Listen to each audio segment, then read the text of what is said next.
On Tuesday morning in Manhattan, Kathy Ryle sent off an email inviting Gary Cohn to get together again. She runs a group of well-connected corporate executives, the Partnership for New York City, that met with Cohn and Donald Trump to talk infrastructure last year. Hours later, Ryle clicked open an email from a colleague with the news that Cohn, former president of Goldman Sachs Group Incorporated, is resigning as President Trump's top economic advisor.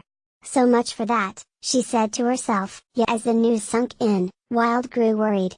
Cohn's departure undermines confidence that there's somebody in the White House who understands the financial industry, she said later. It's concerning.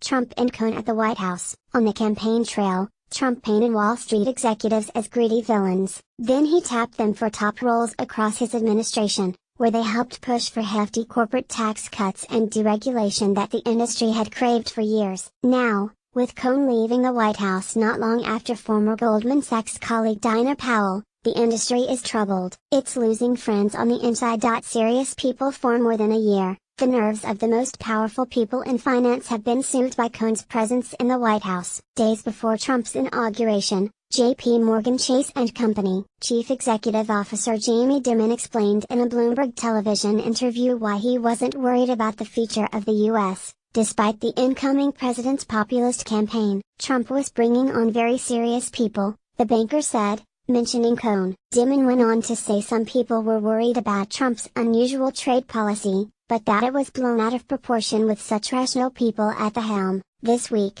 Cohn said he was leaving his post as the administration prepares to impose steep tariffs on steel and aluminum that he has opposed. There was no mention of the dispute in a statement distributed by the White House. Read more. U.S. said to a board curbs on Chinese imports. Takeovers. The possibility that Cohn's departure will unleash protectionist policies jarred global markets. In the hours after his announcement, S&P 500 index futures dropped more than 1%. Shares of U.S. banks fell too, with Goldman Sachs down roughly 2% in late trading. Tom Knights, the vice chairman of Morgan Stanley, was sitting alone in his office watching CNN when the news broke. "Oh, that's a problem," he said out loud.